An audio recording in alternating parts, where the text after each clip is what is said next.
Good morning, ladies and gentlemen. Welcome to this morning's webinar, which asks the question, what is the state of debt finance in this highly sensitive moment? This is the latest in a line of webinars, first launched in June 2020 during the lockdowns. And we've been delighted with a whole series now over the last 3 years. And this is a partnership between HVS, Bird & Bird, Alex Partners, and EP. Now, each year seems to lay out a whole series of new challenges, and 2023 is proving to follow this in this series. And actually, arguably, each year the challenges seem to get that little bit steeper. And it'll be interesting, I think, today to hear from the experts about how they're seeing how debt is impacting on the marketplace. It seems both policymakers and financial executives are striving to understand what the future shape of the financial sector will be after a long period of low for long interest rates. Now goes into the past and into the rear view mirror. Debt finance has, over the last 15 to 20 years, become almost a mainstream business philosophy for investment. But now, how is it going to evolve? How will it change? And how will factors such as ESG impact, if at all? Is ESG a major key in this discussion, or is it not? We know that debt is becoming both a government and commercial concern, impacting across both business and society. Public sector debt stood at over 100% of GDP in May 2023, the first time in the last 63 years. We've all witnessed the discussions and debates across the US about their debt ceiling, so this is becoming a global issue. Borrowing in the first 2 months of 2023 to 2024 has totaled 42.9 billion, almost double of the same period last year. If it's impacting on such a macro scale, of course it's going to impact across all business, an impact on all business. We know the world does have a major debt problem, and companies are going to have to face this challenge. So we're going to look forward to hearing how our experts guide us through this discussion, because I think it's one of those moments that a lot of companies, people have actually not perhaps woken up to this issue, or are people ahead of it? And again, our experts will tell us about this. In our most recent webinar, we polled over 400 attendees as to what the biggest barrier to investment was, and the answer, of course, lay in the availability of debt finance. Is that still the case now? How do you view the picture, and has it got harder? How will it impact on the next 6 months on trading? Many experts say this is a period of education for many people, as many people still are expecting to get the deals of the past, but actually things have moved on. So again, we look forward to hearing what our experts have to say on this. We always ask, if you have questions, and I'm sure you will, please post them and we will get back to you, either answer them during the questions, during the webinar itself, or we'll get back to you post. But rest assured, we will get back and answer your questions. So welcome, and we look forward to this following webinar and the views to be expressed. I think it's going to be fascinating. Izzy, before we start, a number of questions to ask our audience. Would you like to bring up the first poll? So what we're going to do is going to ask you the questions, then we'll bring up the answers following. So the first question, by the end of 2023, do you expect the cost of debt finance in the UK to be higher than it currently is, about the same as now, or lower than currently?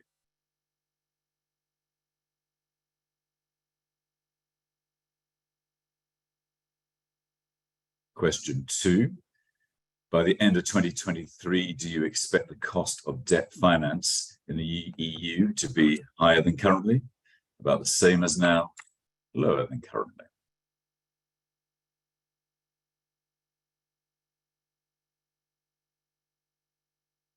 Question 3, for the upcoming refinancing transactions where there is a funding gap, do you think the most common solution will be 1, increasing leverage or restructuring with the current lender?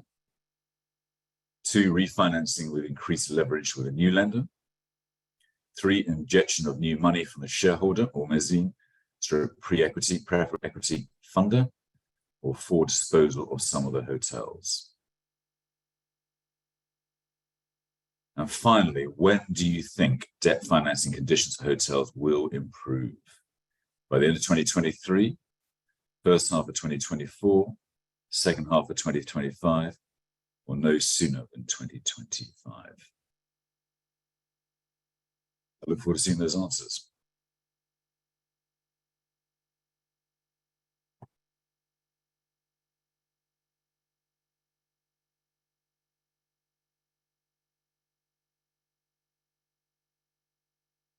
So interesting, obviously, in question one, you can see the higher than currently, 61% expected to be higher than currently, which I think is one of the themes that we're all hearing at the moment.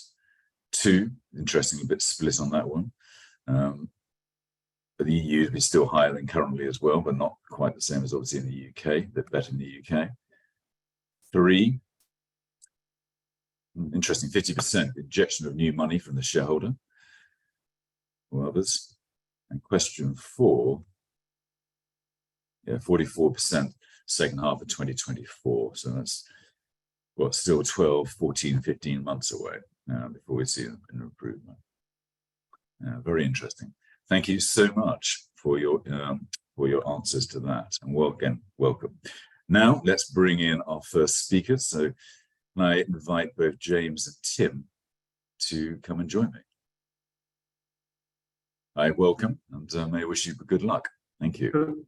Thank you, Chris. Thanks very much for the time. I think if Izzy, you could be able to put these slides on for us, that would be great. Thanks, hopefully you can hear me okay. So James and I thought we should best tackle this topic together. So both talking about, I suppose, where we think the market has been in the past, how we got here, what here looks like, and then hopefully we can take a view on where we think we're heading. So Izzy, if you could just turn the page. Thank you. So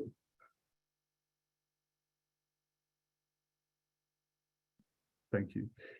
So how do we get here? Well, stimulus is really the answer. Real estate values periodically experience a correction, maybe once every 10 years or so. This can occur because of internal market factors like oversupply, or because of an external shock like interest rate movements, dislocation in capital markets, or a macroeconomic event. When COVID came along, there was consensus that that would be this decade's defining correction event. That after pretty much one-way growth since 2008, this would lead to an asset value correction. Izzy, if you could change slides, please. But what happened instead was huge amounts of government intervention, pretty much unseen outside of a war. We had a bank forgiveness, massive amounts of stimulus packages, you'll recall them yourselves, Eat Out to help out, furlough schemes, injections into particularly hard-hit asset classes. So rather than a once-in-a-decade correction event, there was actually a steady increase in global property values. Some of the key points to pick out here. In the UK, 18.1% of GDP was put in as stimulus packages. The IMF estimated it was £410 billion, or about £6,000 per household. For comparison, in Germany, they put in 35% of GDP, so 1.3 trillion euros worth of stimulus packages. If you could just jump to the next slide. So that caused inflation. This printing money, as we know, caused inflation to rise to a level not seen for 40 years, which of course compelled central banks to react with the only tool they have, which is interest rate rises. And the effects were seen very quickly in the public REIT market, where the end of 22 saw a value reduction of about 25%. In the public market, or rather the private markets, where there are lower transaction volumes without the rigor of mark-to-market and NAV revaluations, it's been much slower to react. Some of the key points of this chart, so if you can see it, the Eurozone is in dark blue, US in grey, UK in pale blue. US was the quickest to react, but also the Fed was quickest to get on top of it. So you'll see that trending downwards very steeply. It's now come down to 5.7%. We were much slower in the UK. We're currently at 8.7%, of which 7.1 is core inflation, the inflation that strips out the volatile elements such as food and energy. So this is against the Bank of England's target rate of 2%. So the governor of the Bank of England has to write a note to the Chancellor explaining why we're above these rates. And that's the time that we're currently in. If you could jump to the next slide, Izzy. So that's been what's got us here. Massive amounts of stimulus drove huge inflation, which drove the only possible reaction, which was bank rates. It increases to try and tame inflation. Izzy, next slide, please.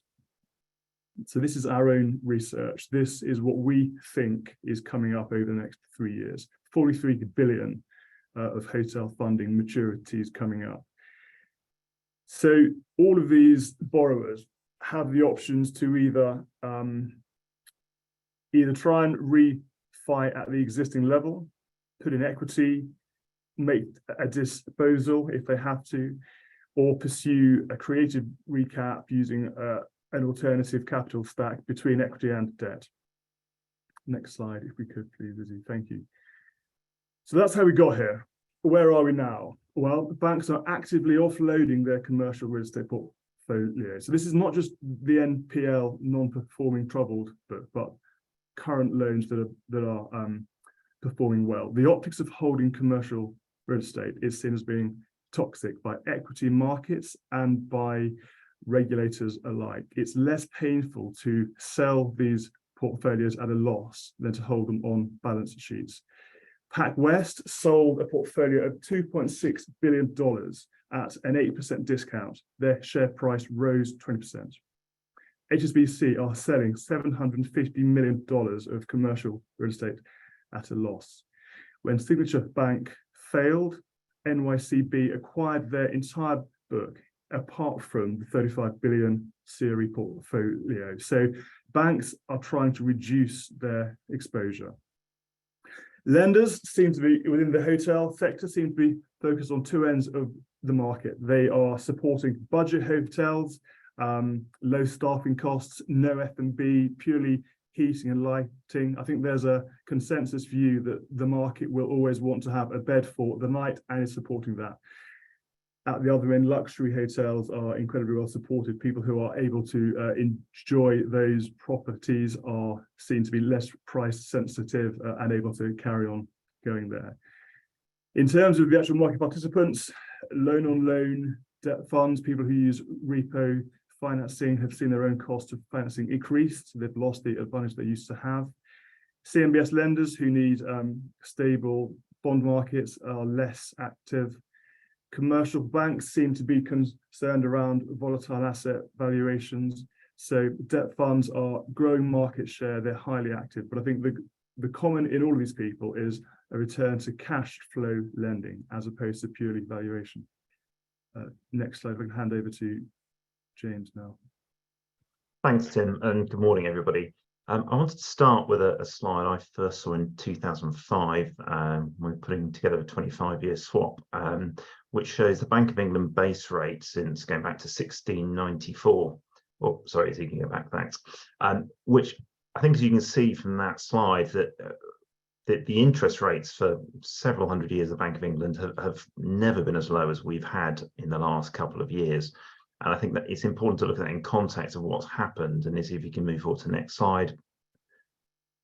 Obviously, everybody knows from 2008, we had the great financial crisis, and interest rates were cut to record lows for a period of 15 years, which we've all become extremely used to. And for many people who weren't actively involved in the market pre-2008, they have become used to these level of interest rates.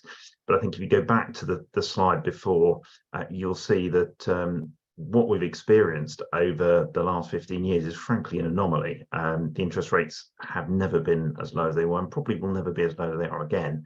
And I think if there's one thing people take away from today, is that that historical link is going to be what we see going forward as a permanent state of affairs.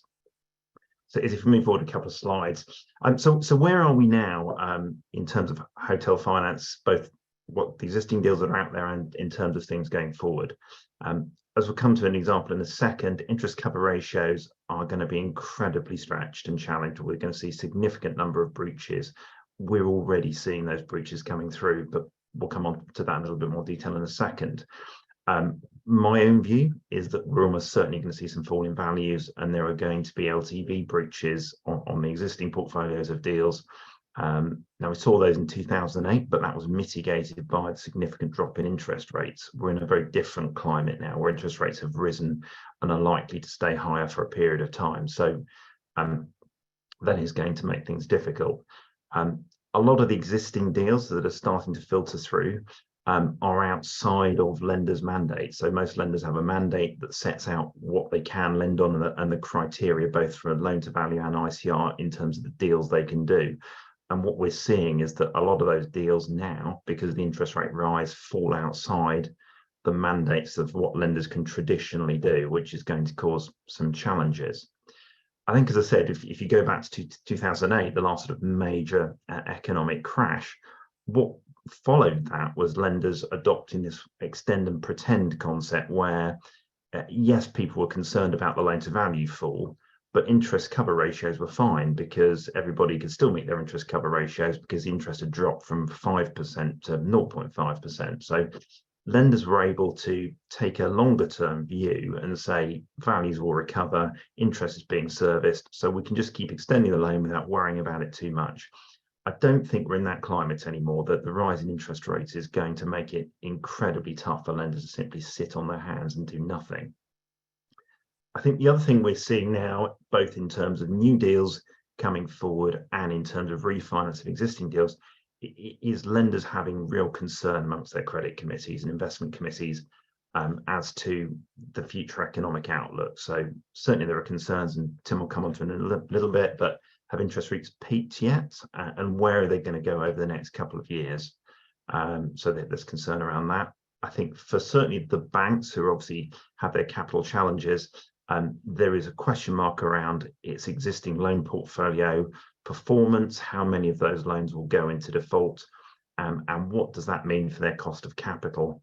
And I think also a lot of the investment committees and credit committees are concerned around, well, what's the wider macroeconomic issues that we're facing today? We've all seen the news about residential mortgages and how much those are going to cost.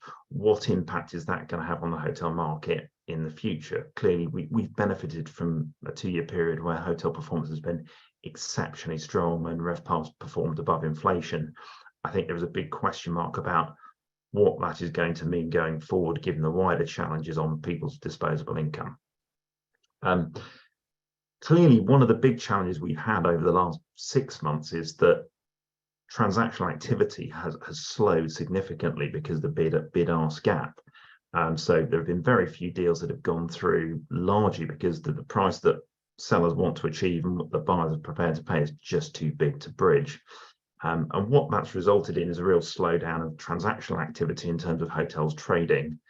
That has its own impact in terms of valuations, because certainly on the deals we're working on, the values are coming up with values as you'd expect them to, but it's incredibly hard for them to nail down any specific values until we see more transactional activity coming through. And indeed, Tim and I have talked about this, some of the transactions that are coming through after a year or so's time lag, so aren't really a genuine reflection of what the true market value is today. Tim's obviously touched on this, but clearly there was a lot of stimulus from the government. That included government making CBILS facilities available to hotel owners. So not only have we had the rise in interest rate, but for many hotel owners, they've taken on CBILS loans to get them through COVID. So they're far more overgeared than they would have been had that not happened, which again is impacting on the position. On a positive note, I think what we are seeing is there are a lot of alternative lenders keen to now lend to the sector. And I think the sector generally is in a very different place from where it was 10 years ago. If you go back 10 years, it was very much seen as an alternative investment class. I think hotels has very much come into the real estate mainstream now, and it's seen as a sort of core real estate asset class. And that in part has attracted investors and attracted lenders to the sector. So I think despite the challenge around the economics, there is still a lot of debt there, and the panel I'm sure will debate that. And there are a lot of investors who traditionally haven't invested in hotels who are now looking at the sector as a core asset. So there is some positive news. So Izzy, if we can move on to the next slide. I thought it was worth putting this up just really to give people a flavour, and obviously from a lending perspective, yes, we look at interest rates, but far more important are the 3-year swap rates or whatever relevant swap rates. And I think this is useful to look at the comparable from June last year to June this year. And as people will see, the rise in interest rate has been 3%, really significant rise in the UK. I think the other point to note, if you look at the euro rates, the rise has been far less extreme. And I think that's something people are starting to look at, is the difference between the euro swap rates and the SONIA swap rates, and in terms of where those will, how that will play onto the debt market and also to the transactional market. And we'll come on to that in a minute. So, Izzy, if we can move on. I thought it was helpful to put an example, and just to say these are entirely fictional, although based on values, and it's not based on any particular deal. But I wanted to look at the impact that this interest rate rise has had on a typical hotel deal. So let's take, for example, a £50 million hotel throwing off 3 million of EBITDA with a £25 million senior debt package and a margin of about 3.25%. If you go back to June last year, you were paying an all-in interest rate of 5.75, which means your interest bill was roughly 1.4 million. That left 1.5 million of surplus cash to pay some amortization, to make a return to investors, and to reinvest into the asset. But more importantly, the interest cover ratio was at 209%. Now, a lot of deals were done around 190, 200% as a covenant test that borrowers had to meet. So a year ago, that deal was comfortably meeting its covenant test. Move forward to today, that interest rate has gone up from 5.75 to 8.75. As you can see here, the interest bill is 2.1 million, only 2.2 million out of a 3 million EBITDA. That's leaving very little surplus cash. It also means your ICR is at 137%. So if we're looking back at a covenant test around 200, 190, something like that, as you can see, not only is it breaching covenants, it's fallen dramatically below. It really has created a significant issue. To give you an idea, most loan agreements allow for borrowers to pay down the loan to bring it into compliance. If this had a 200% ICR, the amount of cash an owner would need to inject to make this loan compliant is something like £7.8 million. So you're paying your loan down from 25 million to 17.2-ish million pounds. That is a very significant capital injection to bring this loan back into a compliant position. I just want to touch on this a couple of points. Clearly, the interest cover ratios that look back 12 months. So one of the things we are seeing is obviously June, the end of June is conventional covenant test date. So those interest rate hikes are starting to filter in, but obviously there's a 12-month look back. So as we go through this year, we will see more and more interest charge falling into the covenant test. So certainly June, we're expecting to see a significant number of covenant breaches. September, we'll see even more. By December, we're going to have had the interest rate hikes filtering through for the entire period. The other thing to note is not everyone is going to be affected by this. So for customers who are on floating rates, this is going to be an immediate hit. For those borrowers who have got interest rate protection in place, clearly they're not going to be affected by this now, but it is going to come down the line. So again, what we will see, I think, over the next couple of years is a strip of borrowers who fall into this defaulting position. Some of them will be immediate because they're unhedged. Some of them will have interest rate protection that will hold them over for a couple of years. So different borrowers are going to be in very different positions. As you can move on to the next slide. So what do we think borrowers are going to be faced with, whether they're refinancing their existing deals, whether they're looking to buy a new asset and raise new finance? I think we're going to see a number of trends. So we will see lenders requiring some offering loans, but at probably lower leverage. So borrowers are either going to have to put some cash in to pay the loan down, or they're going to be having to look at raising additional capital, be that mezzanine debt or pref equity, or they're going to have to sell assets to realise cash to pay the loan down. I think, as is always the case, I think we will see that the prime assets, the best hotels will still get finance.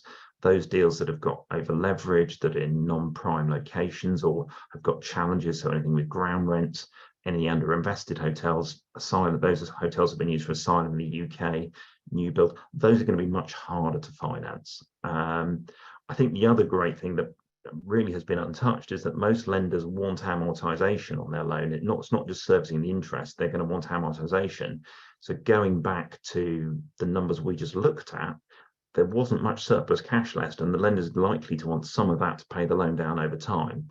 So again, I think there's a real challenge there as to how that's going to play out.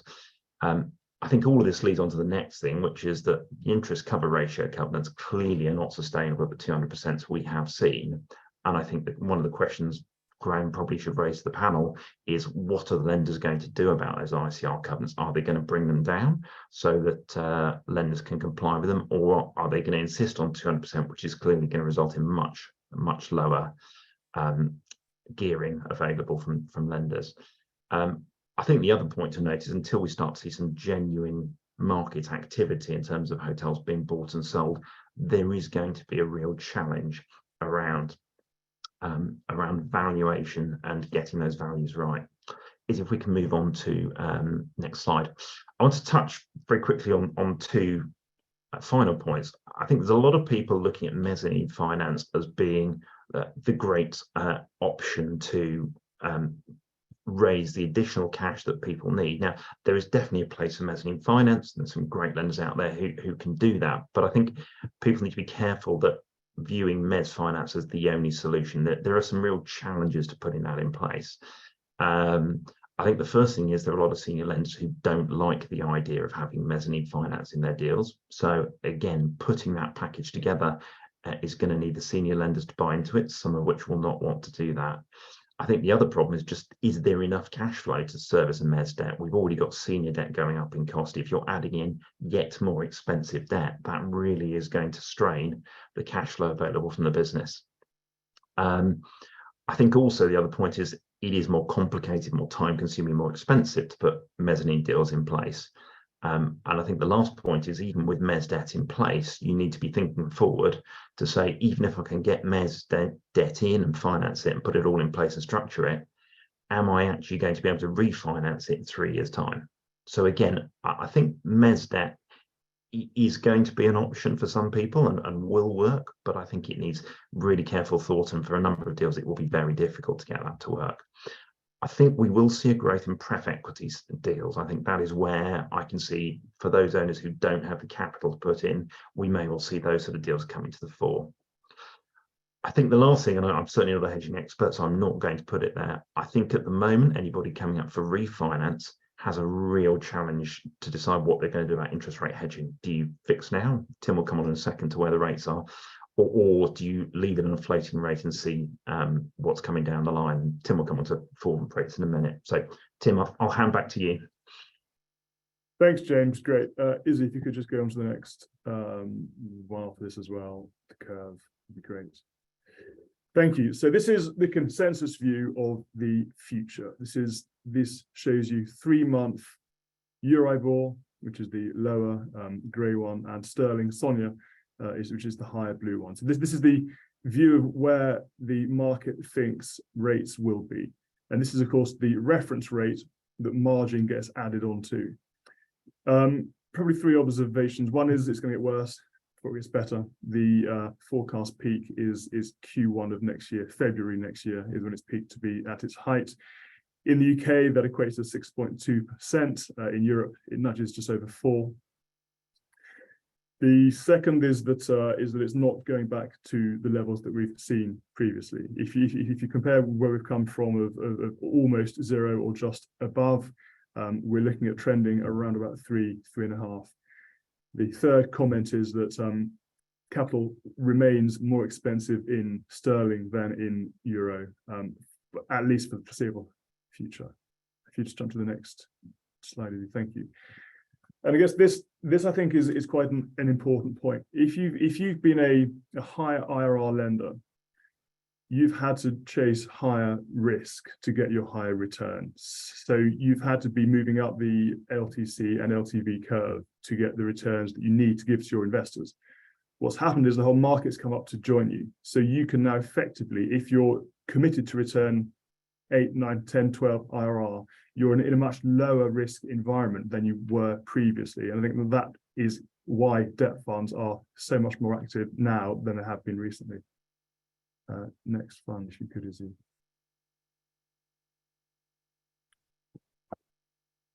James, do you want to lead this one? Sure, Tim, I think we'll do that one together. So, I mean, Tim and I had a thought, and we tried to put through what we think is going to be the key issues over the next 12 to 24 months for debt deals. I think, as we've already said, I think a lot of lenders will be insisting upon debt reduction and sale of assets to achieve that debt reduction if there is an equity to put that through. I think that the real tricky point to know, and Tim, welcome your thoughts, how are lenders going to react to deals where there is distress and where there simply isn't the capital to put that through? I think my sense is, and again, you've got a much more diverse lending market in the hotel sector than there was 10 years ago. You've got a lot more debt funds and alternative lenders in the sector. You still have a large share held by the predominant clearing banks. So I think we'll see a real mixture of what I call soft enforcement, so lenders putting real pressure on borrowers to sell assets, pay down loans, etc. And we'll see some formal insolvencies as well. So I think it's going to be a very mixed market in terms of how lenders will react over the next 12 to 24 months. Yeah, I think we should expect where there's a potential asset management play, where there's a chance to try and add value. I think lenders may well be supportive, but I think lots of the commercial clearing lenders in particular will have their own capital adequacy pressures that will drive them having to take much more enforcement action than they would have been in previous periods of compression. So I think that we should expect some quite stern responses from some of the lenders. Yeah. And Tim, we already touched on, I think the alternative lenders are going to take more market share from the clearing banks. I think what we're seeing is those traditional banks having their own capital challenges, and the alternative lenders, as you've demonstrated with your slides, suddenly the market has moved in their favour. So again, we've seen that trend for the last 10 to 15 years. I think it's just going to carry on going through. An interesting one, Tim. My view is I think we will see Europe being a more appealing opportunity for investors and lenders over the next 24 months because of those lower interest rates, whilst interest rates so high in the UK. Tim, I don't know what your thoughts are, but yeah, I think you've got two factors. You've probably got with lower inflation, you've got more consumer spending power, alloyed to the fact that capital is cheaper in Europe than in the UK. So I think those two combined factors should see hotels, particularly in Europe, carry on being better supported than those in the UK, sadly. Yeah, I think as well, what we will see is a growth in pref equity transactions, and there'll be more MES as well. But I think if you look at the economics, as we said, I think MES is hard to structure into existing deals.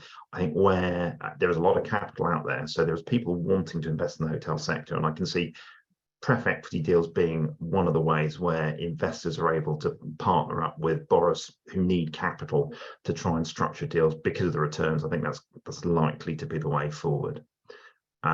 If I say development finance, I think there's lots of headwinds in this sector in particular. Not only are there enormous cost inflation in actually building something, I think you've also got concerns around the market that you're going to be selling into. So if you haven't got a pre-let or a pre-sale in place, I think there's massive exit risk that in the 12, 18, 24 months time that it takes for you to build your scheme. There's likely to be much more risk, and that usually equates to lower leverage available for these kinds of assets. I think one of the trend we're going to see over the next 12 to 24 months is a real challenge on owners cutting back on FF&E and CapEx. History shows that that's where owners try and save money, and we're already starting to see some owners trying to use those funds for loan pay down, so rather than actually spending on the hotel. So I think one of the real challenges for owners and lenders over the next 24 months is going to be, how do you ensure that those hotels are maintained, given the challenge on cash to pay interest and debt service. And Tim, I think finally, if everyone takes one thing away from today, it's that we are now in a different world. The interest rates of 0.5% are long gone. We're never going back there again. I don't think, not in our lifetimes. And I think going back to that slide of the Bank of England base rate, and you'll see that, you know, historically over 350 odd years, rates have never been as low as they have been since 2008. So I think we're in a new world. Tim, any final thoughts? I share that. Yeah, the new normal, the same as the old normal. Thanks, everyone. Thank you, Tim and James. That was a fascinating presentation. A number of questions.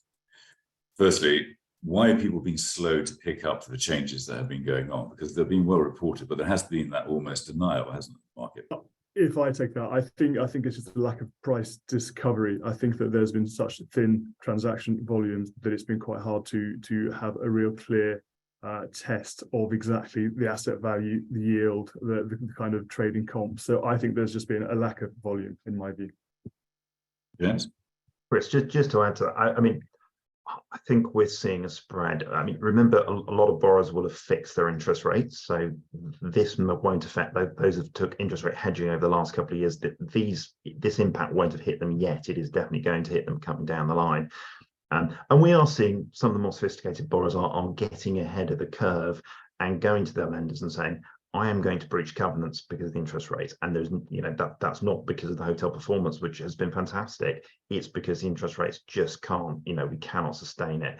And I think, again, if there's another message for people to take away today, it's to look at your projections, look at where the interest rates is going to feed in. If you are unhedged, you are almost certainly going to breach your ICR covenants. So act now, go and talk to your lenders early.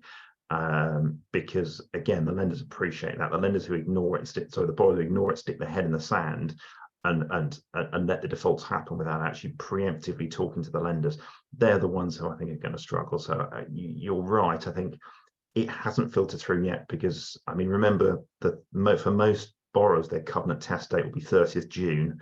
They'll be filing compliance certificates end of July. So I suspect come end of July, we're going to see a lot of borrowers filing compliance certificates saying, I no longer comply with my financial covenants.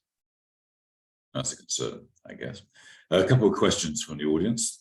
First one, in addition to ITR-DSCR, do you see most lenders debating leverage of LTV or multiple of EBITDA? I think LTC, LTV, I think it's really much less relevant now. I think it's much more about affordability. So my view is that there will be that covenant line in there, but I think it's much less likely to be triggered. I think you'll get caught, you'll trigger the other cash flow related covenants long before you get anywhere near a leverage covenant. Yeah, I agree. I mean, I think most of the hotel lenders have always looked at ICR as the key metric or leverage, which is obviously related. So again, I think that's the key thing. Tim, you're right. Most lenders do have LTV tests in, but it's a secondary test. Okay, next question. Is debt yield debt to EBITDA ratio fundamentally a better test than ICR through the interest rate cycle or not? It probably is. I think there's a justification that for particular asset classes there are better ways of doing it. What these tests allow lenders to do is compare apples with apples. So I think that's why you normally see them. But for sure there are always particular examples that are either well or poorly suited, depending. I mean, there's a correlation between the two anyway, debt yield and depending on what you test off. So they're broadly very similar tests. And as you said, the funny thing, of course, is that in most cases, the covenant breaches are not because of hotel performance, they're because of interest rate rises. I have to say, I did enjoy your historical Bank of England slide. Well, that's fascinating. Share slides afterwards. What a fascinating picture, isn't it? It's interesting, 350 years, and we've never had a period like the last 18. Yeah. Just a final question, very unfair question. Do you want to both give outlooks for how you see the future unfolding? After you, James. Okay, yeah.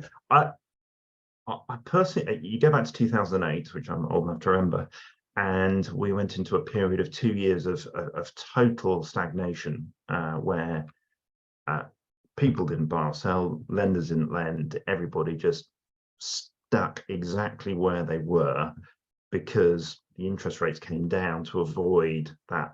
That isn't going to happen this time, I think, for all sorts of reasons. We will see, I think at the moment we're in a period of time where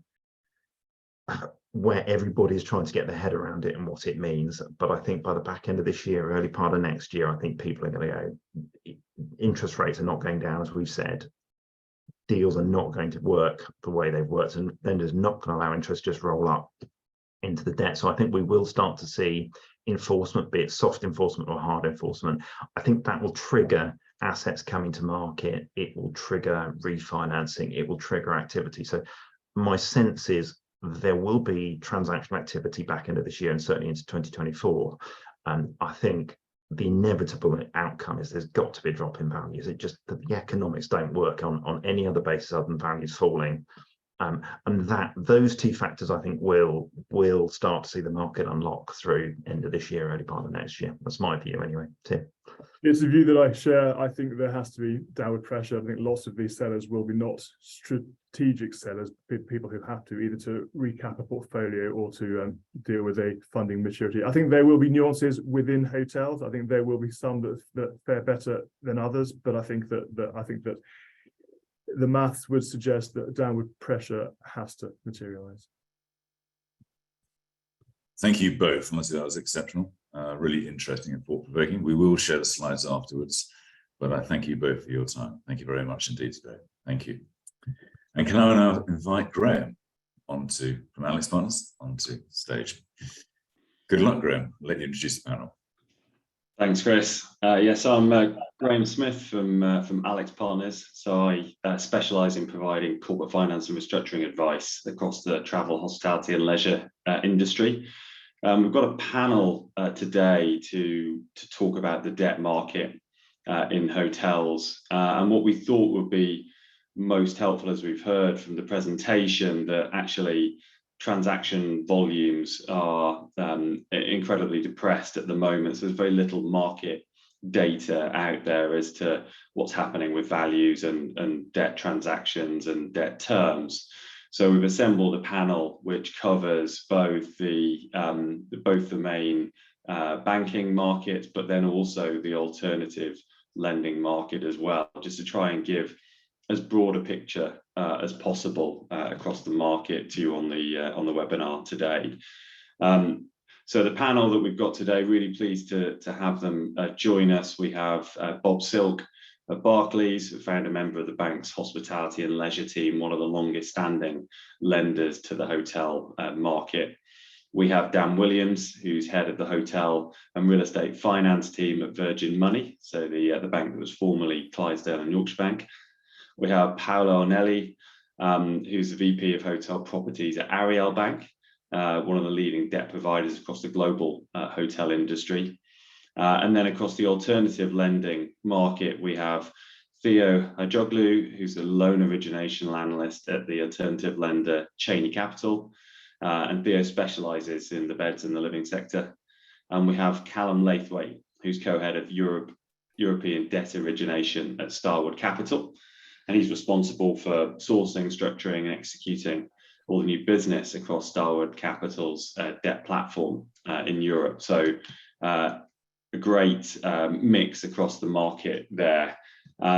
So just going to start off now thinking about, actually, as we've heard, the debt market has evolved and it has changed, and the cost of debt has significantly increased. Be great just to get perspectives on how your approach at your particular institution has changed given this market. And Paolo, I'll just come to you first with that question. Great to just understand how Ariel has reacted to the market and how maybe its approach has changed to reflect this. Hi, Graham, and good morning, everyone. Ariel Bank has been obviously a very consistent player in the market through the last several crises that the industry has faced. and our approach has remained fairly consistent. I think one of our key strengths on the hotel side is clearly having a team that understands the asset class, is able to, dissect P&L and analyze business plans, with a very thorough approach in our underwriting. As we're very proud to say, we have all cleaned rooms and served in restaurants or banquets, and that really helps us in terms of understanding a P&L, a business plan, our assets, and so on. So we have remained very consistent over the years, and we have not shied away or got cold feet, neither through COVID or previous financial crisis, obviously, nor at this time. It's just how we're looking at, as James and Tim earlier eloquently put, I think is the matrices we're looking at have obviously changed after such a period of time that we had with extremely low interest rates, and yield on that being really a prominent covenant. All eyes obviously were then on debt service cover ratios. So I think that's and as was also mentioned on LTVs and loan quantums, obviously in today's environment are a key. Thanks, Paola. And Bob, coming to you now, is it kind of business as usual? You've kind of seen all this before, or have you had to change approach as we've shifted from almost zero interest rates to perhaps more normal levels? Well, that's very interesting because I am very old and I have seen this kind of stuff before. The conversations that my colleagues and I have with customers, both existing and prospective customers, about hotel debt finance is the same conversation that we had when we founded this team 25 years ago. So it starts with a proper understanding of the 3 Ps, people, place and product. And if this hotel or group of hotels or business has a sustainable competitive advantage and whether management are able to sustain that over the economic cycle in order to deliver sufficient cash at the bottom line to pay the bills and service the debt, whatever the debt might be. I think I've run out of fingers and toes over the last 2.5 decades about the number of conversations that have started where a prospective customer or borrower has said, so where are you from an LTV perspective? And the answer is, can we not talk about LTV? Because lending to hotels on the back of purely LTV, it's a flawed concept. And the reason it's a flawed concept is because the V in value doesn't pay the bills until you sell the asset, in quite the same way as the C in cash flow is how you keep the lights on, you pay the people that you employ, and you service debt. So the nature of our conversations has not changed at all. We're still active in the market, we're busy. So to that extent, I guess you might say it's kind of business as usual. But as ever, we're selective. Thanks, Bob. Theo, just coming to you on the same question, just from that alternative lender market. Have you had to change approach as that market has changed, or have you seen that benefit, if you like, of increasing base rates starting to perhaps reduce the spread of costs from an alternative lending perspective compared to perhaps a more traditional banking market? Yeah, so I suppose Cheney have traditionally mainly looked at development finance when it comes to hotels, and given the slightly higher requirement for IRRs. But I suppose over the last few years, we have seen more refinancing opportunities for stabilized assets come across our desk. And again, as both Bob and Paola alluded to, everything is done purely focusing on a business plan, going into the detail in the P&L, because these are effectively going to be operational assets. So again, loan to value is something which is almost done as a formality. It's something which we can sort of view from a leverage point of view, but really everything that we kind of focus on at Cheney is kind of going into the details for the underwrite, making sure the business plan stacks up, doing it with reputable sponsors, knowing that there's track record there. But the main sort of change for us is seeing these refinancing opportunities, which we'd normally expect the clearing banks and some of the challenger banks to do. So yeah, it has opened up some more opportunities for us, and we have been sort of very successful in some good refinances in recent times. Thanks, Theo. And then Dan, coming to you now, slightly just taking that question on a little bit. What sort of impact do you think the current environment and the increased cost of debt that's had on the overall leverage level that you think you can be comfortable providing to hotels at the current time? So I think in terms of the parameters that we would be comfortable in supporting haven't materially moved, but everyone has been talking about this morning, debt serviceability, interest cover ratios are the key driver of all transactions these days. So metrics like LTV, LTC, very much secondary. Leverage, so EBITDA multiple, which is one where that we use as a benchmark, all kind of get met as a matter of course now as you look to satisfy your interest cover and debt service requirements. And as James was talking about earlier in his presentation, we were comfortably achieving in excess of 2 times interest cover historically. If we were to try and stick to that rigidly now, then I think there'll be very few transactions that would be going on, and we absolutely have dropped from that level, and I suspect many of the other panelists will have done also. And Paola, just getting your reflections on that question as well. I know Ariel have continued to be very active across the UK, but also Europe and more broadly as well. What are your perspectives on that sort of overall debt quantum leverage position, and also perhaps the flexibility you're having to provide on interest cover rates? Yeah, of course, as Bob also hinted before, and James too in his presentation, the DV is a big question mark at this time. There is a lot of in a way, a push and pull forces on values. Performances have been keeping up, and there are several question marks on how sustainable, for example, rate growth will be in the future. So, however, there is absolutely very limited transaction evidence where prices are at the moment. So we need to underwrite our deals, obviously, on performances to date. Quality of assets, quality of sponsors, quality of locations are even more key probably than they ever were. At the moment, we're seeing low quantums obviously being somewhat limited. However, overall in our portfolio, we have on our hotel portfolio, we have an LTV on average of 56 to 57%.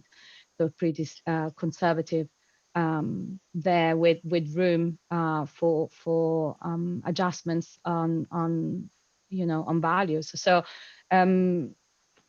it's really key to know is your business plan able to service the level of debt, and that will answer then the LTV question. So it's really where it's a bit of a different approach, let's say. We're looking at from that point of view. And are you having to reduce some of those ICR targets that were perhaps kind of comfortable in the past in order to ensure people can remain compliant? We have maintained similar ICR levels, and I think we're looking at lower than a 2 times ICR, as some of the panelists have mentioned. So in that we see first pretty much stable levels there, where we were and where we are today. Okay. As they were lower than the numbers mentioned. Okay, thank you. And just staying with you, Paola, and just carrying that on, as you think about the types of situations that are perhaps most kind of appealing in the current market. How would you describe it from the perspective of, is it focusing on existing customers? Is it refinancings? Is it acquisitions or developments? Or are there particular hotel types which are perhaps more in favour, whether it's leisure or city centre? Or is it very much a case-by-case basis? Where's the focus for Arial at the moment in terms of new situations? Yeah. Our strategy has been consistent over the years. We don't do development financing. We haven't done for a very, very long time. So our focus, of course, remains key cities and in prime locations. Locations is still driving, and quality of assets and sponsors is key for us. People who have sponsors who have a long-term view, understand the asset class, understand hotels, are really the people that we would like to continue to do business with and expand. We have a very successful, since I believe over 20 years, resort portfolio in the Maldives. We selectively look at resorts elsewhere, but our key strategy remains the same. So key gateway cities with people who know, and who know hotels. Callum, just coming to you on the same question in terms of from a Starwood perspective, what are the types of situations you're really kind of prioritizing? Is there any particular kind of hotel asset class which is perhaps more in favor or one to be avoided at the moment? Yeah, I think similar to the rest of the panel, we try to be through the cycle investors. Obviously, refinancing is the largest type of project we're seeing at the moment. Makes it quite challenging because it's hard to do price discovery. Sometimes there's not fresh cash in the deal, so we prefer to do new acquisitions if possible, where people are buying assets, but that's not always the case in the current environment. I'd say we probably moved our focus slightly in recent years, post-COVID, just to adapt to recent trends. Historically, we've been active in sort of mainstream and full service hotels, typically in city centres. However, I think we've probably moved in the face of changing demand trends and in the face of inflation. In our view, undifferentiated product will struggle in today's environment, particularly where you can't drive the top line revenues, but you're still subject to the same inflationary pressures. So we've focused on a couple of different types of project in particular where we want to deploy capital. One is in the luxury and lifestyle product, where supply is limited and operators have the ability to push rates generally at or above inflation, and therefore they can drive NOI and solve a lot of the issues which we've talked about with widening yields and higher interest costs. The other is probably the other end of the scale, which is domestic driven leisure, where demand has proven very resilient over a long period of time, and actually in a lot of cases is counter-cyclical. From that position, operators can actually maintain very resilient cash flows. So those are the two main sectors which we're focusing on at the moment, and have probably shifted slightly in light of recent trends. Thanks, Callum. Bob, same question to you. What's kind of situations are you most focused on at the moment, in any particular hotel asset types which are on the mark for you, and ones that are to be avoided? Okay, so currently I'm working on the refinancing of a London luxury 5-star hotel, looking at an equity release on a kind of a bed factory in the West End, coupled with a high-end country house hotel, and also an equity release on a mid-scale hotel in the West End. I guess the top end of the market is inevitably more economically resistant because its guests, cost of living crisis is something that happens to someone else, but not me, because I'm high net worth. And at the lower end of the market, I mean, I think we found in previous cycles that the lower end of the value chain tends to be a beneficiary of tough trading because consumers tend to trade down. But generally speaking, I'd say it's difficult to be prescriptive and say we will only focus on this end of the market or that end of the market, because you know there are a whole load of businesses in what you might term the squeeze middle that are quite robust, viable over the cycle, and supportable. So we have a tendency more to look at everything on its own merits. Yeah, and that's interesting. You talked about equity release. I mean, that sounds like the sort of thing that in a low interest rate environment works really well, but perhaps not something you'd associate with a higher interest rate environment. Yeah, well, if your starting point is something that's quite modestly levered, and you're dealing with a borrower who has got a wider business in the background and they've got very deep pockets, and by deep pockets I don't just mean cash, I mean ability and expertise and a long track record over a whole number of economic cycles. That's a rather different proposition than just doing a refinance for a borrower who doesn't meet those criteria. Yeah. Sounds like the sort of borrowers that everybody likes to have. So good for you. And Dan, actually coming to you on this point, because I know that you've got a kind of a track record on the development side within hotels.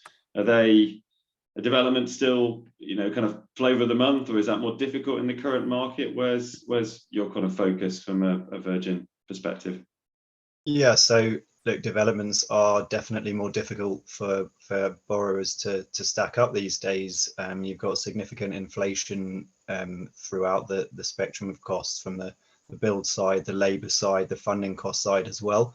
So in terms of grounds up in particular, while in principle it would be something that we look at, it's quite hard and quite challenging to get a meaningful amount of debt into a grounds up development at the moment. But there are other kinds of projects where you don't have fully stabilized assets. So perhaps a brand reposition of an existing hotel. We're certainly seeing more in terms of office conversions to hotel as well, inquiries around that at the moment, and seems to be a more active part of the market, and certainly something that we are interested in continuing to support. So alongside, of course, refinances, which is occupying a lot of our time at the moment. So yeah, we are still interested in that variety of types of funding structure. Bob, you very politely put up your hands, which is much appreciated. Do you want to chime in on that? Yeah, that's very sweet of you. I was going to say that we have pretty limited appetite for development funding, and the reason for that is, perhaps I've just been damned unlucky over the years, but you know what?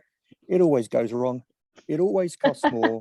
It always takes longer, and it invariably takes longer for the hotel when it commences trading to achieve stabilized NOI, EBITDA, owner's return, or whatever you want. So, and also it's very, very time consuming from a lender's perspective, and it costs a lot of capital. So it's really tricky to get that done. I mean, we've done our fair share, but I wouldn't suggest that it's top of our list of things to do, to be perfectly frank with you. Yeah. Dan, that's the case for the defence. Exactly. I feel like I need my right to reply. Exactly. So we take Bob's point absolutely, and we're not going to go out there and start funding anybody to do development. So in the same way as people have been talking about track records are fundamental for hoteliers, that's absolutely the case when we're looking at someone who's coming to us with a development opportunity. Their own track record, their equity position, their experience, etc., absolutely comes into play with all of that. And I'm pleased to say we've done a substantial amount of development funding over the past 10 years or so, and we haven't lost any money, Bob. So that's the positive from our perspective. I'm delighted to hear it, sir. And Thea, I know you mentioned that kind of Cheney, you've been involved in a reasonable amount of development. What's your perspectives on this, particularly in the current market? Again, just echoing the panel, it's a little bit more tricky to underwrite development, and we'll look at everything on a case-by-case basis. But there are still some incredible opportunities out there. Dan mentioned some of the office to hotel refurbs, and we are seeing sponsors who are finding offices at potentially really good value, so they can acquire the existing buildings quite cheap and effectively add a lot of value by turning it into hotel, whether it's compact hotel or whether they can reposition it to, again, echoing the panel, sort of high-end luxury lifestyle hotels. So there are opportunities, but it always has to be on a case-by-case basis. So still appetite there, and yeah, there are other lenders that we do come up against who we know are still very active in the market as well. It's a bit like Wimbledon, this, Bob, was. Okay, my last passing comment on this is, in my own experience, if a lender is going to provide development funding, you absolutely need to ensure that your customer, your borrower, has deep pockets, i.e.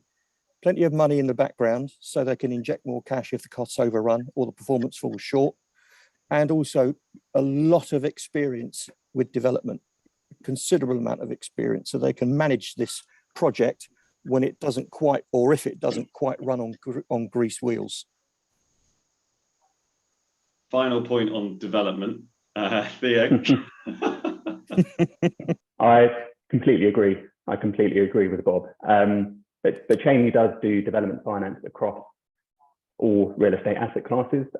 We do have a very experienced team, and again, we'll only work with extremely reputable sponsors who have a fantastic track record that they can deliver and develop and build, hopefully to cost, hopefully to budget.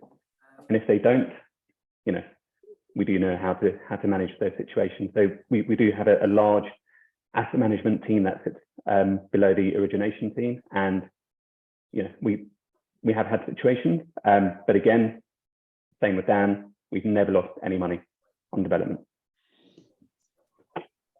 Great stuff. Well, that sounds like we've got a pretty clear path for if somebody wants to raise development finance, who they ring and who they don't. So that's cleared that up.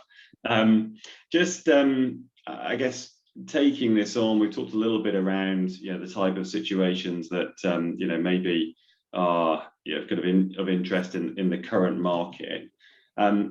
Just interest to get perspectives on, other than the interest costs themselves, what are the other kind of key debt terms that are changing to reflect the current environment? What else? How else are kind of the debt terms evolving to reflect the current conditions compared to, say, 2 years ago?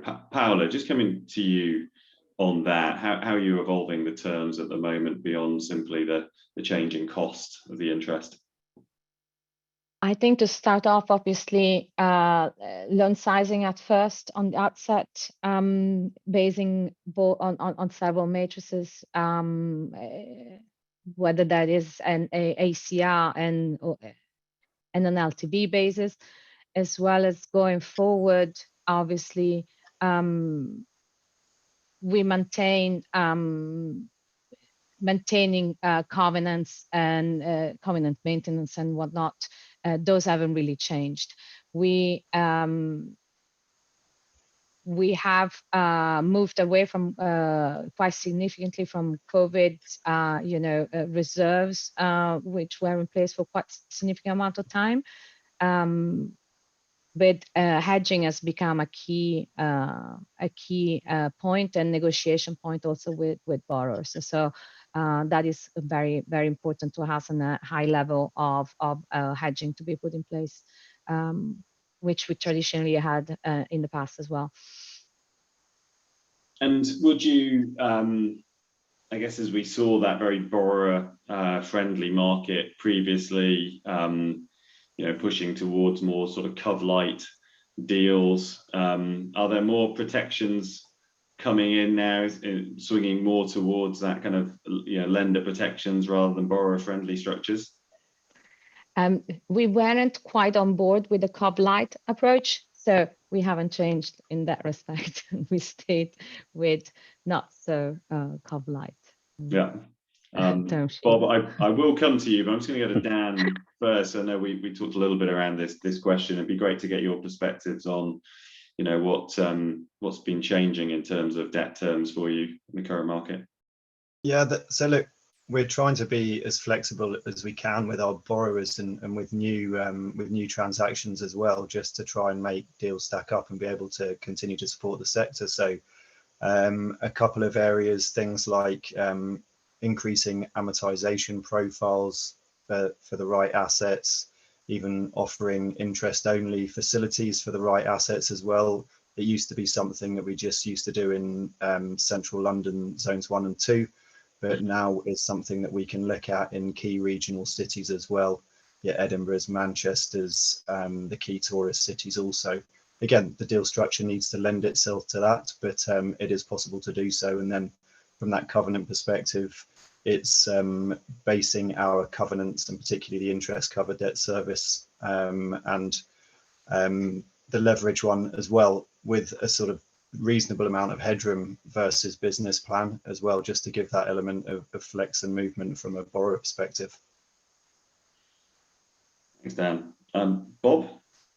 Yeah, so Covlight, it's just last week I had a conversation with someone about Covlight, and the customer was saying, well, you know, we've currently got a covenant light deal. To which I said, rather tongue in cheek, I said, well, we don't really do Covlight here, we do Covrite. It's slightly different. And the difficulty with Covlight, so covenants are there as an early warning system, aren't they, to encourage a discussion about a business that isn't going according to plan. And you know, if you're in your car driving at 100 miles an hour toward the edge of the cliff, the sooner you hit the brakes and have an opportunity to change course, the lower the chance that you're going to go over the edge of the cliff. And Covlight does not afford anyone that opportunity. Covlight, your covenants are so thin by the time a borrower has breached them, you know, you're in serious danger of running out of cash, and that's no good for anyone. So yeah, we're not really an advocate of Covlight. Yeah. Callum, coming to you on that question as well, from that alternative lender market. Have you kind of evolved and adapted terms to reflect the current environment, or is it still, you know, kind of pretty similar to where you were looking at a couple of years ago?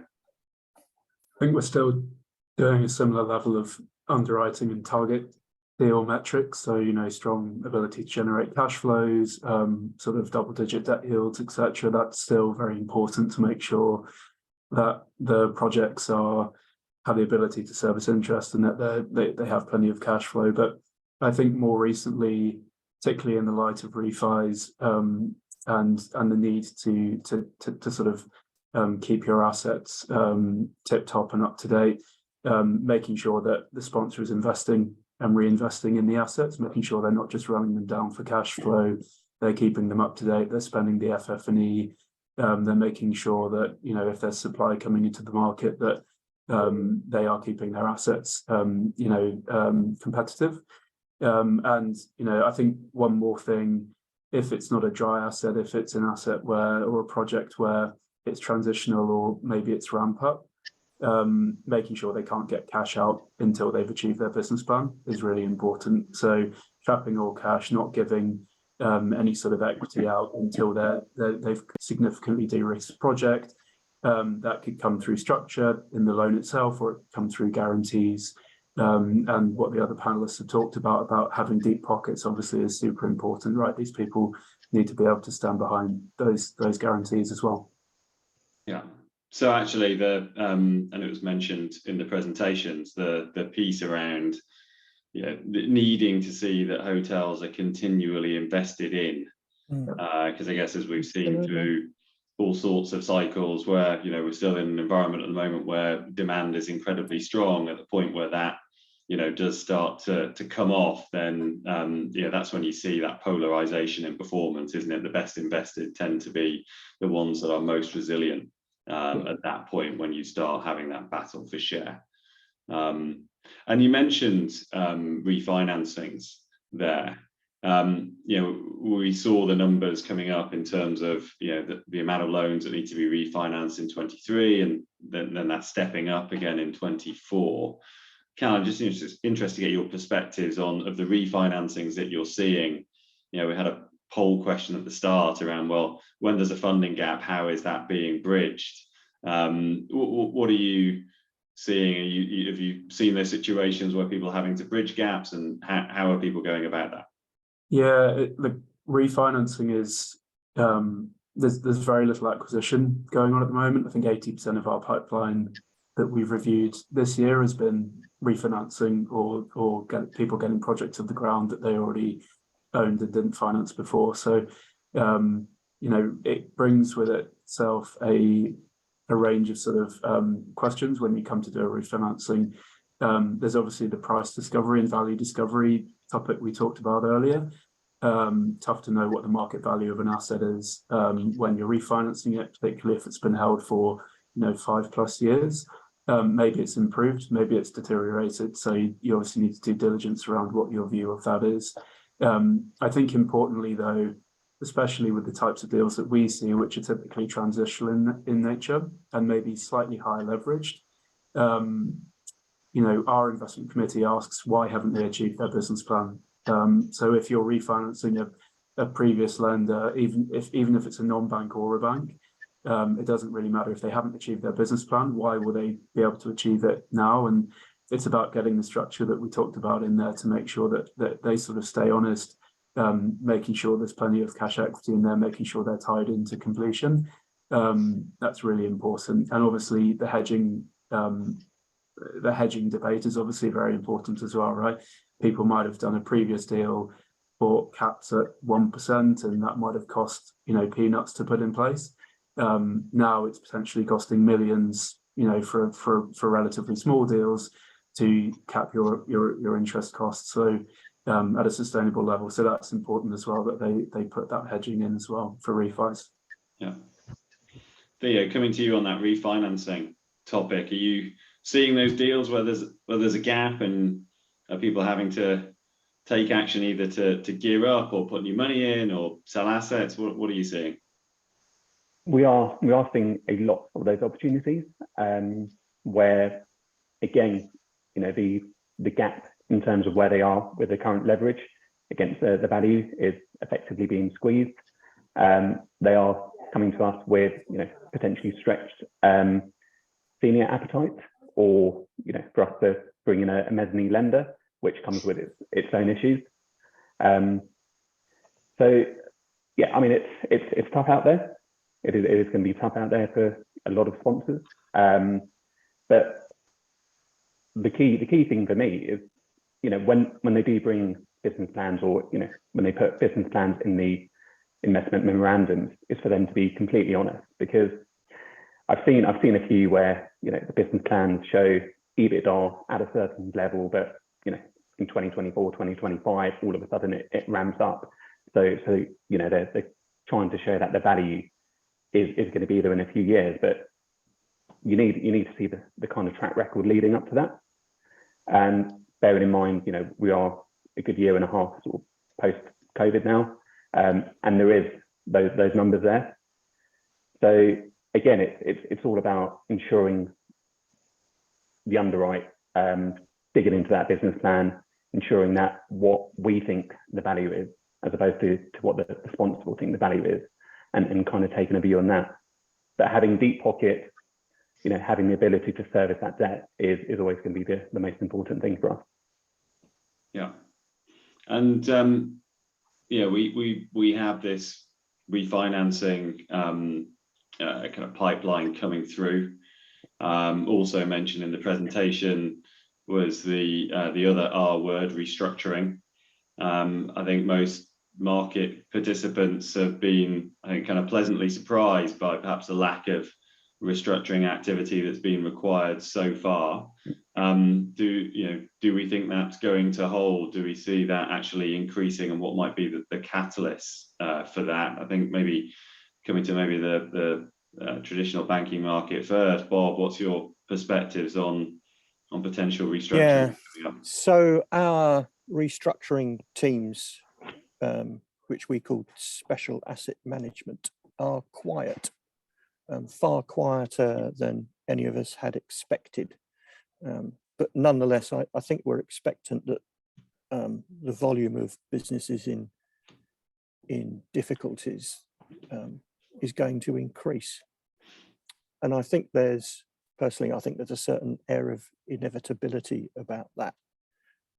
Because Joe Public, the consumer, and we're talking about something that's completely discretionary spend, having grappled with the increased cost of utilities, the increased cost of the weekly shop, and so on and so forth, is now grappling with the increased cost of accommodation, whether you're a borrower or a renter.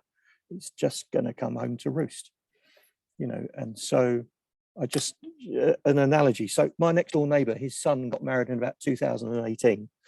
And with the assistance of the bank of dad, he and his wife bought the property and geared themselves up to about, I don't know, I think in excess of 5 times salary. And when interest rates are 1% or whatever it was, I mean, I guess that kind of works. But their fix comes off shortly, and the interest cost of their debt is going to quadruple, if not more. Okay, and also my neighbour's son's wife is pregnant. Okay, and they thought they were having the one child, but actually it's it's twins. That's a different type of inflation. Yeah. Okay, but the serious point of that is the cost of childcare. So it was going to be 1,800 quid a month, and now because she has to go back to work, it's £3,600 a month. Okay. So they're cutting back left, right, and centre, and the things that are going to suffer in terms of their monthly spend is they're not going to go down the pub once a week. They're not going to go away for a staycation because they simply cannot afford it. And the read across, therefore, the logical read across is that will impact the hospitality sector revenues because the consumer is just squeezed.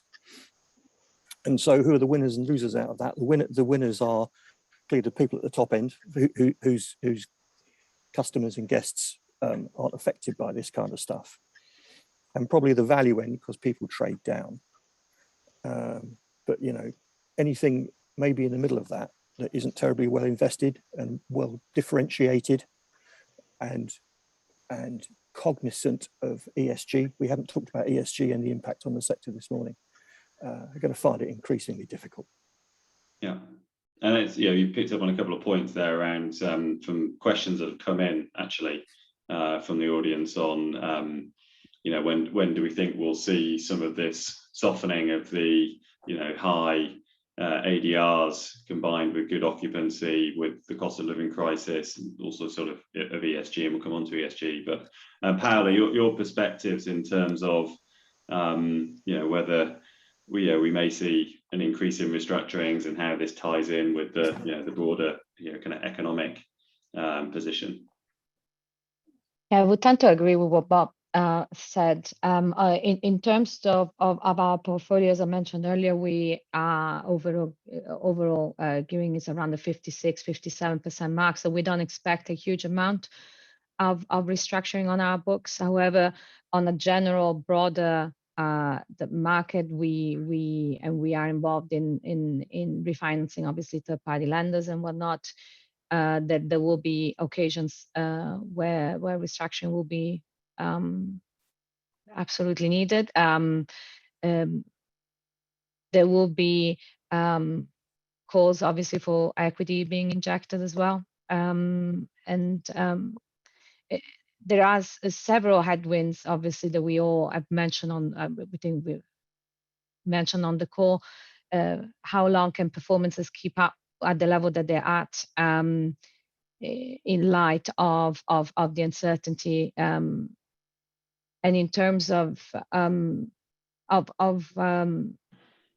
discretionary spending? I have to say that in the post-COVID world, I have a very personal view, which is we, I think, are looking at, if we can go on holiday, we will go on holiday as a general trend.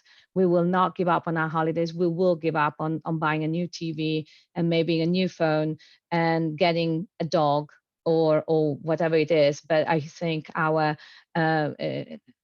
real last 4 experiences and enjoying ourselves, it has become very prominent. So perhaps vacation will become shorter, or will move down the spectrum of what you can afford or what kind of experiences you're seeking. But I think it has become almost an indispensable human need to, just shut down the computer, shut down the phone, and go somewhere. I think that COVID was really, after we were locked in our homes for so long, I don't think we are going to give that up anytime soon. Yeah, no, let's hope that's the case. And just one question on ESG before I'll come to the panel for a final question, because we are running short of time now. Dan, maybe coming to you on that sort of ESG question, particularly as that kind of factors into, particularly in the development market, how important is kind of those ESG considerations now in your kind of new lending decisions? It is. Firstly, if I could just say, Paola, if you could come and tell my daughter that getting a dog isn't a priority, that would be very much appreciated. But yeah, sorry, back to in terms of ESG, look, it absolutely is crucial now in terms of our lending decisions. It's actually one of the reasons that we've liked funding developments or refurbished assets, because they tend to have very strong ESG credentials and be pretty well future-proofed and clearly well capitalized. So in that sense, a good tick in the box from a development perspective. But yes, it's really important. Nobody wants stranded assets on their portfolios. It's something we look at when we're doing new deals. It's something we think about in terms of refinance risk as well. So yeah, very, very important. Bob, I saw your hand pop up there for a moment. Yeah, and I can't remember what I was going to say, so best to move on. Well, look, with that in mind, I'll wrap up with the final question that'll come to each of you, just to get your perspectives on maybe how we see the hotel lending market developing over the next 12 months, sort of summarize that position. And Bob, as your hand did go up, I will come to you first on this, that a bit of a forecast for the development of the hotel debt market over the next 12 months. I think inevitably lenders will become more and more selective and circumspect. And therefore, funds available for new borrowers, if I'm dealing with a new customer, clearly the amount that one is prepared to advance is a function of the amount of cash that the business is generating. So that goes down inevitably. Simple mathematics, the debt quantum goes down. For existing borrowers who are over levered, that's really tricky, isn't it? Because you get into a whole raft of very difficult discussions with a lender, and depending upon who the lender is, depends how difficult those are.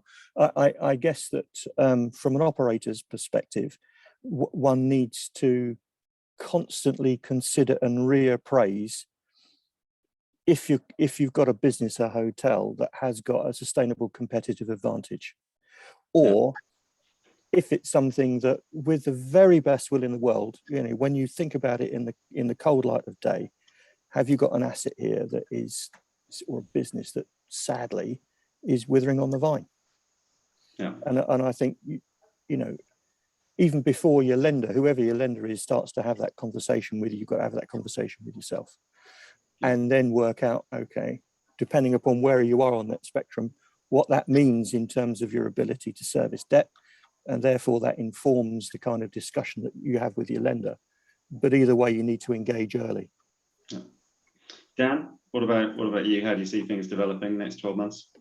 Yeah, I think it is going to be challenging. I think the opportunities will be there for the best assets and the best borrowers, but they will become more difficult for those who aren't within that category. I think we're going to be beholden to the economic environment around us. I think the unhealthy obsession some of us have probably developed with following swap rates and yield curves and economic data over the last few months is probably going to continue. Whether that's a good thing or a bad thing is probably down to the individual. Thank you. Paola? Echoing, I think, what's been said. Obviously, once we get, I think, a pause or clarity, at least, on the macro environment, on the interest rate environment, then I think we will be able to just get on with it and deal with the new normal, as James and I think Tim mentioned earlier, is this uncertainty of where have we peaked, have we not peaked, this obsession that Dan was mentioning. I think it's what's driving a lot of this, of the noise and uncertainties. And once we see that and we have a clear path at whatever level those may be, then we will have we will find a way forward and transactions will resume and the market will resume. At what level we'll see, but this uncertainty is obviously needs to come to an end. Yeah. Theo? Yeah, so again, echoing everyone else's comments, it is going to be a challenging 12 months. But there is going to be debt finance out there from alternative lenders. There are other lenders that I know who are actually willing to go even higher up in terms of leverage. So obviously at a cost, which might not be too attractive, but there are going to be lenders out there that should hopefully be able to support some of the reputable sponsors and their business plans. But I suppose just to end on a positive note, I know inflation currently at the moment is not ideal for all of us, but in the longer term, it should actually be good for hotels. ADRs in the future should benefit from some of the inflationary pressures at the moment. Okay. And Callum, final word from you before we hand over to Karen and Russell, just to wrap up. Yeah, I think there will continue to be strong trailing operating performance for general hotels. So hopefully, income will be strong. Covenants won't remain under pressure in the short term, but I think undifferentiated product will continue to struggle. People will continue to invest in high quality projects, best in class sponsors, and hopefully, after a period of time, supply might deteriorate a little bit as well as projects can't get off the ground, as Theo was saying, and you may get a bit more balance, and it might correct itself in time if there is a hiccup in the overall demand due to the economy. Great, thanks, Callum. And Bob, I'm really sorry, we've kind of slipped over time, so I am going to have to hand back to Karen and Russell just to wrap us up. But thank you all very much for joining the panel. That was great. Really appreciate your insight and kind of authenticity as we've gone through that. So thank you very much. It's a pleasure. Thank you. Thank you very much to all of our panelists and speakers today for their very thoughtful and insightful comments. Russell and I were asked to do a very brief wrap at the end of today's session, and you'll be relieved to hear that's wrap with a W, not wrap with an R. So I'd like to start with my own personal takeaways from today. Starting with James, we're now in a new world. We will never again see interest rates of 0.5%. And this is not just the 2-year hiatus that we saw in 2009 and 10. That was very much echoed by Tim, who gave us the memorable soundbite. The new normal is the same as the old normal. Now, moving on to Bob, I know that he tells us that he's very, very old. That's using his own words today. And although he clearly can't speak for trends in the 17th century, we do have the benefit of Bob's 25 years of experience. And when Bob says that for Barclays, and for him, it's business as usual, be selective, review everything on its merits, but remember, it always goes wrong, we should all take that wisdom on board. I'd like to contrast that with Callum's approach at Starwood, where he says that they're focusing on 2 specific market segments, which is the luxury segment and the domestic markets, as undifferentiated products, in his view, will struggle. I was going to finish there, but having heard Paola, towards the end of the session today, I just need to finish with her ray of light, which is the reference to the human need to go somewhere, the indispensable human need to go somewhere and to travel. So those are my personal takeaways from today. Handing over to you, Russell. Well, we're in minus territory, and having seen the numbers of our participants plummet as they vote with their feet and decide to leave us, I'm just going to leave you with a couple of thoughts. I've got something a little bit more extensive prepared, but maybe I'll put that in my written note to the people who kindly registered, and I'll give you a written summary at that point. But you know, the old normal will come back, as you rightly said, Karen. That was Tim, and I hadn't realised how very old Bob Silk really is, but he has seen it all before. But he stressed the importance of cash flow as opposed to loan to value. Theo, everybody has to be a reputable sponsor, and having that experience, and whether you are new to the game or not, you're not going to get where you need to be without having something behind you. So Paola's point of underwriting based on performance is hugely important, but it was interesting that her average LTV was around the 56%. And everybody was saying that their interest coverage ratio is now dipping well below the 2 times level. Development, yes, but on a case-by-case basis. And I'm going to leave you with another quote from Bob, which is, customers need to have deep pockets and lots of development experience. So, ladies and gentlemen, thank you for joining us today. May I thank you all for your various questions that I think pretty well all were answered during the course of the session.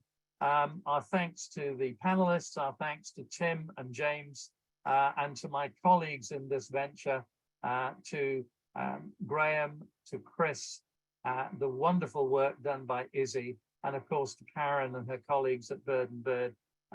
Please look out for our next webinar, which we hope to bring you later on this late summer period, early autumn. And from all of us, thank you for joining us, and have a wonderful rest of your day. Bye.